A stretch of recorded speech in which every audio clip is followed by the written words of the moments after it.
अरे डालते हैं अब इस वक्त की सभी खबरों को एक एक मिनट में। पूर्वांचल के लोगों को सीएम योगी आदित्यनाथ ने बड़ी सौगात दी। सीएम योगी ने आज गोरखपुर के फर्टिलाइजर परिसर में सैनिक स्कूल का शिलान्यास किया। ये स्कूल 154 करोड़ की लागत से 50 एकड़ में बनेगा। इसके साथ ही चौरी चौरा विधानसभा क्षेत्र में 33 करोड़ की लागत से बनने वाले मिनी स्टेडियम का भी शिलान्यास किया। सीएम ने इस दौरान 187 करोड़ की कुल 16 परियोजनाओं का शिलान्यास किया है।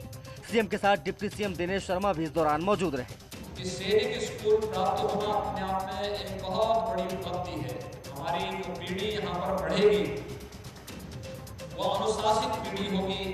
ये सैनिक स्कूल जो गोरखपुर में स्थापित होने वाला है लगभग 154 करोड़ रुपए की लागत से स्थापित होगा और इस सैनिक स्कूल में तमाम प्रकार की अत्याधुनिक सुविधाएं यहाँ पर प्राप्त होंगी। सैनिक स्कूल के लिए बनने वाले हॉस्टल राष्ट्र नायकों के नाम पर समर्पित होंगे। साथ ही कैंपस के अलग अलग स्थानों का नामकरण सेना के जांबाजों के नाम पर किया जाएगा। कैंपस में बागवानी, जैविक खेती और गौशाला की भी व्यवस्था होगी। सैनिक स्कूल के कैंपस में खेल प्रतिभाएं भी तराशी जाएंगी।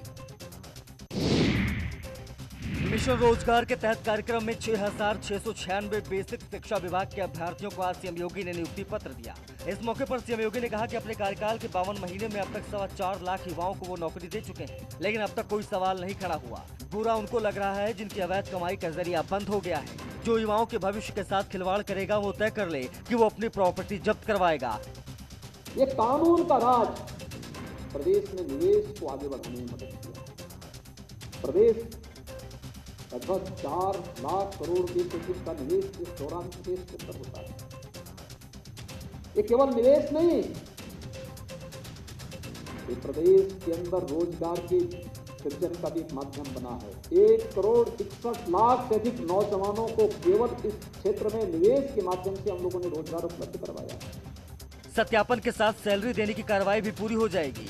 सीएम ने कहा कि हमने तकनीक में भी बहुत सुधार किया है। 1,20,000 शिक्षकों की भर्ती सिर्फ बेसिक शिक्षा परिषद में की गई है। एक समय था जब स्कूलों की हालत जर्जर थी। हमने 1,20,000 स्कूलों का जीर्णोद्धार कराया। योगी सरकार प्रदेश में रोजगार के कई मौके मुहैया करवा रही है। अब प्रदेश की 58,189 ग्राम पंचायतों में से 33,557 ग्राम पंचायतों में बने पंचायत भवन की मरम्मत के लिए 2.25 लाख रुपए सरकार देगी। 24,617 ग्राम पंचायतों में नया पंचायत भवन भी बनाया जाएगा। सभी 58,189 ग्राम पंचायतों में 6 महीने के अंदर एक पंचायत सहायक रखा जाएगा। साथ ही कंप्यूटर ऑपरेटर को हर महीने 6,000 रुपए की सैलरी दी जाएगी। एक पंचायत सहायक और एक कंप्यूटर ऑपरेटर उन लोगों को लिया जाएगा। तो ऐसे 2 लोग लेंगे तो ये लगभग 1,20,000 लोगों को नौकरियां भी मिलती हैं। ये साधारण निर्णय नहीं है। इसमें एक तो लाभ है कि आपके पंचायत और ग्राम पंचायत के लेवल पे आपको सहूलियतें मिल रही हैं। यही नहीं, योगी सरकार ने इलाहाबाद हाईकोर्ट के वकीलों के लिए 1400 के बजाय अब 2,500 चैम्बर्स बनाने का फैसला किया है और 4% दिव्यांगों को प्रदेश के सभी विभागों में सीधे भर्ती किए जाने का भी एक अहम फैसला लिया गया है। बीएसपी ने राम की नगरी अयोध्या से यूपी विधानसभा चुनाव प्रचार अभियान का शंखनाद कर दिया। बीएसपी ने प्रबुद्ध समाज के सम्मान, सुरक्षा और तरक्की को लेकर एक संगोष्ठी की। बीएसपी के राष्ट्रीय महासचिव सतीश चंद्र मिश्रा ने इसका संचालन किया। इस पूरी कवायद को विधानसभा चुनाव को लेकर ब्राह्मणों को बसपा के मंच पर लाने की कोशिश मानी जा रही है। इस मौके पर सतीश चंद्र मिश्रा ने कहा कि ब्राह्मण समाज जिधर घूम जाएगा वो सरकार बना देगा। वो ब्राह्मण समाज के पास इसलिए आए हैं कि 10 साल से ब्राह्मण समाज उपेक्षित है। उन्होंने कहा कि अगर हम अपने आराध्य भगवान राम के पास आए हैं तो उन्हें क्या परेशानी है।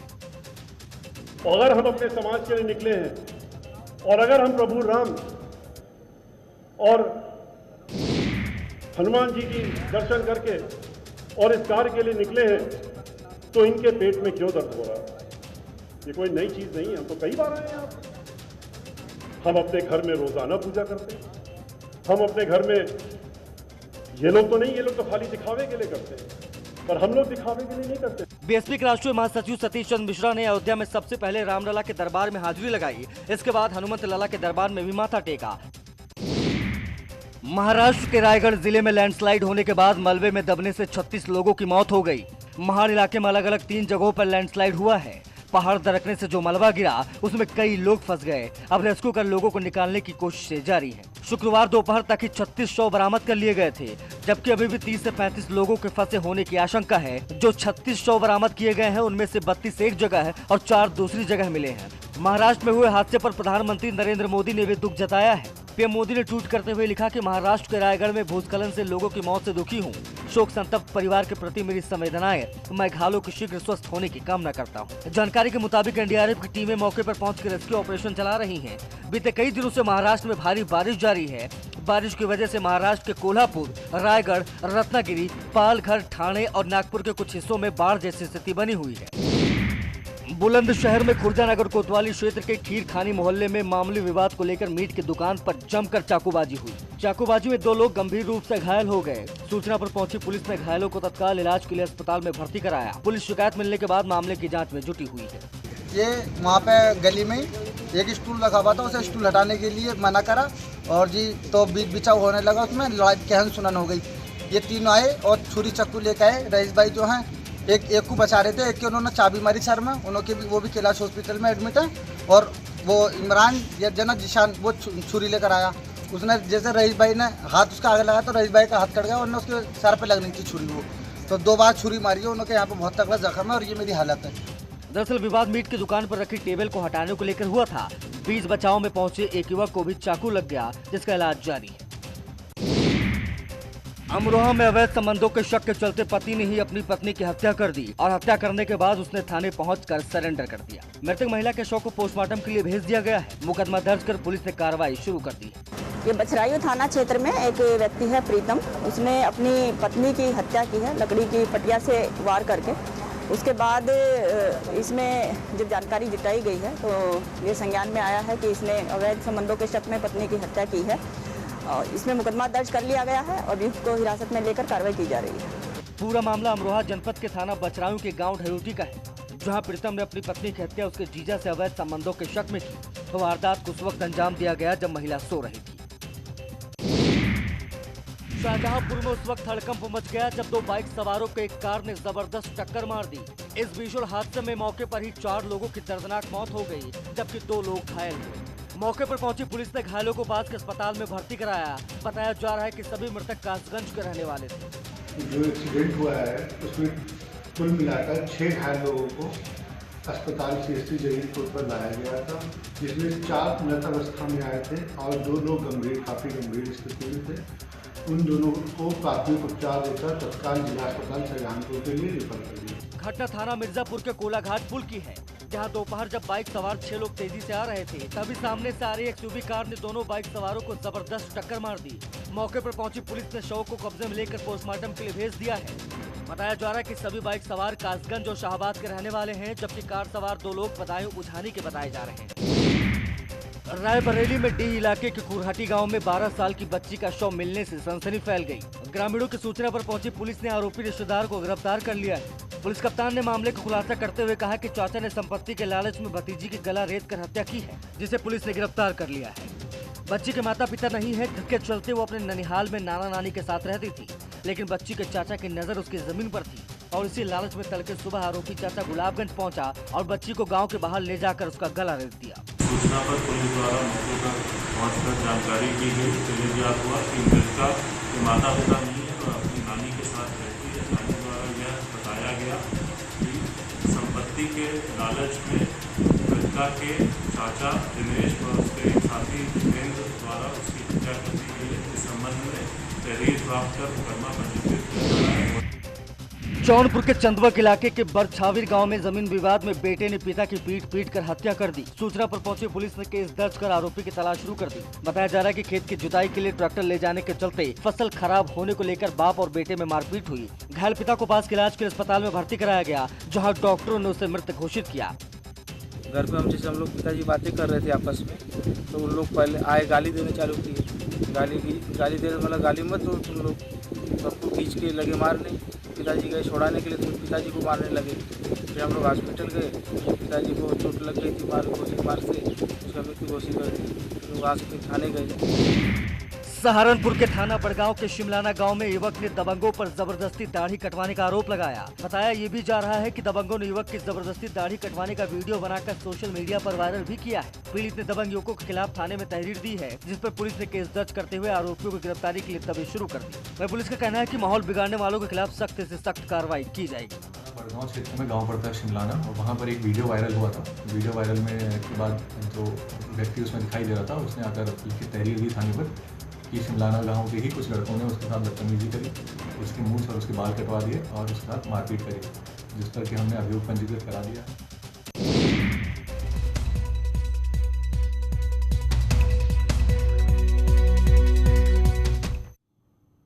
कोरोना के खिलाफ वैक्सीन ही सबसे कारगर उपाय है।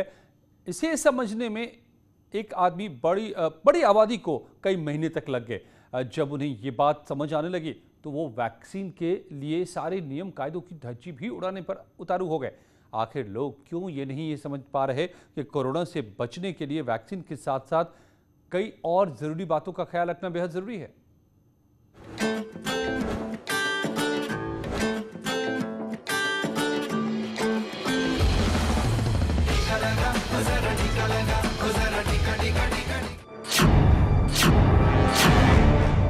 कोरोना के खिलाफ वैक्सीन ही सबसे कारगर उपाय है। ये समझने में एक बड़ी आबादी को कई महीने लग गए, और जब उन्हें ये बात समझ आने लगी तो वैक्सीन के लिए सारे नियम कायदों की धज्जी उड़ाते तक नजर आए। आखिर लोग क्यों नहीं समझ रहे कि कोरोना से बचने के लिए वैक्सीन के साथ कुछ और जरूरी बातों का ख्याल रखना भी बेहद जरूरी है। ऐसा भी था जब लोग बिल्कुल टीकाकरण करवाने नहीं आ रहे थे, लेकिन उस समय गांव-गांव में जा कर के और विभिन्न माध्यमों से लोगों को जागरूक किया गया, और धीरे धीरे लोगों ने इसकी महत्ता समझी, और अब सभी लोग वैक्सीन लगाने के लिए बहुत उत्सुक हैं, बहुत आतुर हैं। हैरानी देखिए, अब से चंद महीने पहले तक वैक्सीनेशन सेंटर पर मेडिकल स्टाफ मक्खियां मारते दिखाई देते थे। टीवी और रेडियो पर सरकार की तरफ से चलाए जा रहे तमाम विज्ञापनों के बावजूद लोगों में जागरूकता की भारी कमी थी। लेकिन जैसे ही जिला प्रशासन की टीम ने स्थानीय स्तर पर लोगों के घर जाकर लोगों को समझाना शुरू किया और उन्हें टीके का फायदा गिनाना शुरू किया, वैक्सीनेशन सेंटर की तस्वीर बदलने लगी। और अब आलम ये है कि टीकाकरण केंद्र पर लोगों की भीड़ को काबू करने के लिए प्रशासन को पसीना बहाना पड़ रहा है। जितने भी केंद्र हैं उन पे सब पे हम लोग पर्याप्त व्यवस्थाएं करके रख रहे हैं। वहाँ पर सुरक्षा व्यवस्था, पुलिस व्यवस्था इत्यादि भी रखी जा रही है, ताकि लोगों को परेशानी ना हो, और वैक्सीन की डोजेस भी हम लोग पर्याप्त संख्या में पहुँचाने की कोशिश कर रहे हैं, ताकि लोगों को वापस न जाना पड़े। हालांकि टीके को लेकर लोगों में आई जागरूकता सरकार के लिए राहत की बात हो सकती है, लेकिन जिस तरह से लोग टीके के लिए सामाजिक दूरी और कोरोना प्रोटोकॉल को भुलाकर धक्का मुक्की करने पर उतारू हैं, इसका असर उल्टा भी हो सकता है। लिहाजा बेहतर यही होगा कि स्थानीय प्रशासन लोगों को वैक्सीनेशन के साथ साथ कोरोना नियमों का पालन करने के लिए भी जागरूक करे। तभी सेहत की ये संजीवनी निरोग भारत का सही संदेश लोगों तक पहुंचा सकेगी। Bureau report, news 18 network.